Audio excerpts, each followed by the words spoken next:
मुझ शिष्य पर दया करें। यह मुख संवाद प्रतिदिन संप्रेषित किया जाए, यानी कि मुंह बंद होना चाहिए। कैसे भेजना चाहिए तरीका बता रहे हैं कि मुंह बंद होना चाहिए। मुंह से बोली तो दीदी मुंह से बोलेंगे तो वहाँ के रोड पर के आदमी सुन रहे हैं क्या? नहीं ना, लेकिन मन की आवाज़ परमात्मा तक पहुँचती है। मन अभी यहाँ बैठे हुए हैं, मन घरों चला जाएगा, अभी आ भी जाएगा, खेत बाजार भी चला जाएगा, आ भी जाएगा, मेरे को चला जाएगा, वहाँ से भी तुरंत आ जाएगा। मन को जाने आने में देर नहीं लगता है, इसकी गति बहुत तीव्र होती है, यह परमात्मा शिव तक पहुँचती है।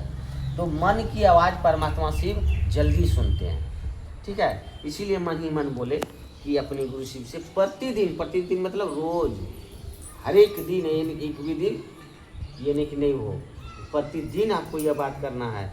और शिव शिष्यता के विचार की आवृत्ति और अपने गुरु शिव से दया की याचना आवश्यक है।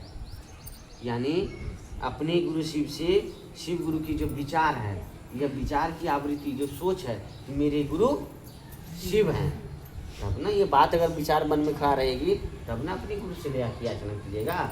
तो यह विचार आपके मन में खड़ा रहना चाहिए कि शिव मेरे गुरु हैं। इस बात को कभी भूलना नहीं है, समझे? हाँ, यह विचार याद रखना है, बोलना नहीं है। ज़्यादा बोलिएगा तो कहेगा पागल हो गया। यह बात को अपने मन में बुलंदी रखना कि मैं शिव का शिष्य हूँ, कितनों दुख हो जाए कितनों सुख हो जाए, यह बात को याद रखना है। देखिए दीदी, दुख और सुख अपने कर्मों की फल है, समझ गए ना। हम अगर ऐसा कर्म कर किए हैं, ये जन्म में नहीं, अगले पिछले कई जन्मों की दुख हम मेरे साथ चलते हैं, आपके साथ चलते हैं, जिसका जो जैसा कर्म है। कहते हैं दुख सुख, दुख सुख आप ही के कमाए हुए खेत का जो है ना फल है। तो आप और हम जो कर्म किए हैं उसका फल भोगते हैं।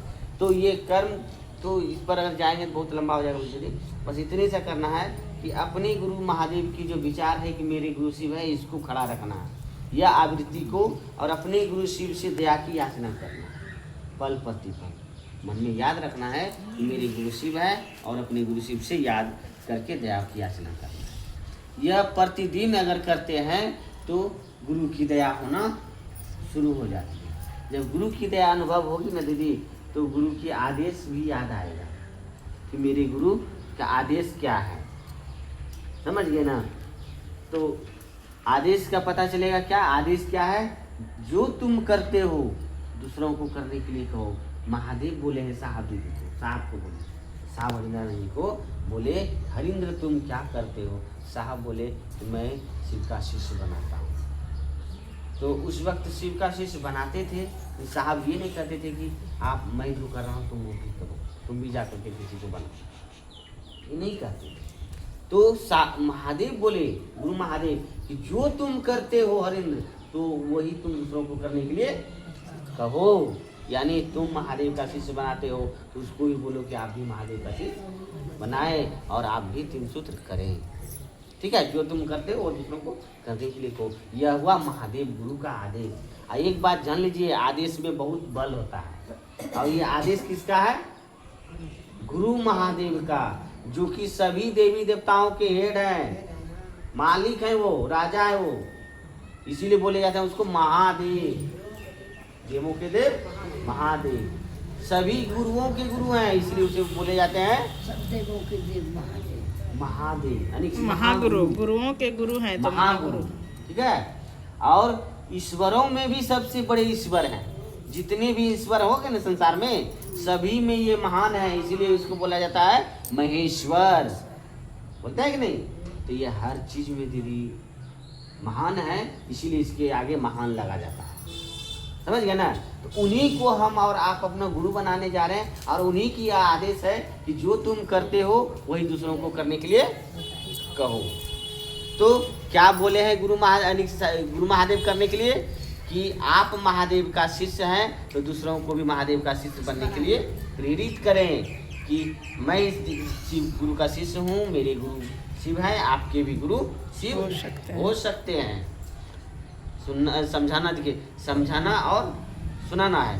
सुनाना यही है शिव मेरे गुरु हैं, समझाना उसको यह है कि यह शिव आपके भी गुरु हो सकते हैं। तो कैसे हो सकते हैं? यह 3 गो सूत्र जो आप करते हैं उसको बता दीजिए करने के लिए, इसको करने से आपके गुरु शिव हो सकते हैं। ठीक है दीदी। चर्चा करती, इसी को कहते हैं दूसरा सूत्र को चर्चा। दूसरा सूत्र जो बोले गुरु महादेव की लोगों से बात विचार करने यानी दूसरों को करने के लिए कहने, बोले ना जो तुम करते हो दूसरों को करने के लिए कहो, यही है शिव गुरु की आदेश और इसी को कहते हैं शिव गुरु की चर्चा। यानी दूसरों को बताएंगे ना, मुंह से बोलेंगे तब ना दीदी कोई सुनेंगे कि मेरे गुरु शिव हैं, तो आपके भी गुरु शिव हो सकते हैं। नहीं बोलेंगे तो कोई सुनेगा तो नहीं जानेगा, तो कैसे उसको शिव का सिद्ध बनाएंगे दीदी।